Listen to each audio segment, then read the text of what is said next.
મારું નામ કેતન સંઘવી છે, ગૌરક્ષક જીવદયા પ્રેમી। આગામી 30 તારીખે જે મોચી બજારની અંદર ખુલ્લેઆમ પાસ પરમિટ વગર કતલખાનું ધમધોકાર ચાલે છે, જે ફારૂક મુસાફી નામનો આરોપી, અમારી ટીમ દ્વારા 30 તારીખે આ કતલખાનાને ઝડપી પાડવામાં આવ્યું। 30 તારીખે આ કતલખાનું ઝડપી પાડવામાં આવ્યું અને FSLના રિપોર્ટ મુજબ જે ગૌમાંસ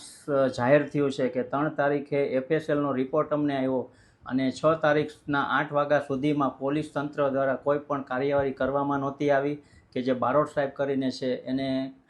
મારી ટીમ દ્વારા 4 થી 5 વાર ત્યાં રજૂઆત કરવામાં આવી કે રિપોર્ટ કેમ નથી લેતા, શું છે શું નહીં, હમણાં લઈ છીએ, હું બહાર છું, કહું છું, આવા બધા બહાના આપતા હતા અને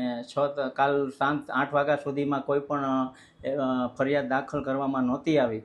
ત્યારબાદ હર્ષ સંઘવી સાહેબના પીએ સાથે વાત કરી અને એને બધી રજૂઆત કરી, માહિતી આપી કે આ રીતની મેટર છે। પછી રાત્રે 9 વાગે રાજકોટના મેં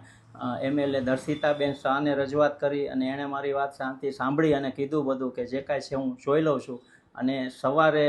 8 વાગે દર્શિતાબેનનો ફોન આવી ગયો કે DCP સાથે વાત કરીને ફરિયાદ દાખલ કરવામાં આવી છે અને જો સરકાર અને તંત્ર દ્વારા આ ગેરકાયદેસર કતલખાના બંધ કરવામાં નહીં આવે તો આગામી દિવસોમાં કે જે આજ સુધીમાં કોઈ જોયું નહીં હોય એવું આંદોલન પણ કરવામાં આવશે।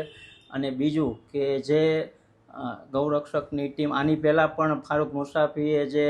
અમારી ઉપર ખોટા આરોપ નાખ્યા હતા કે ગાય અમારી માતા છે, ગૌવંશ અમે આ સુધીમાં જોયું નથી અને આવા અમે ખાટકી સમાજ ભેગો કરીને અમારા વિરુદ્ધ ફરિયાદ પણ દાખલ કરેલી હતી। એ લોકોએ કે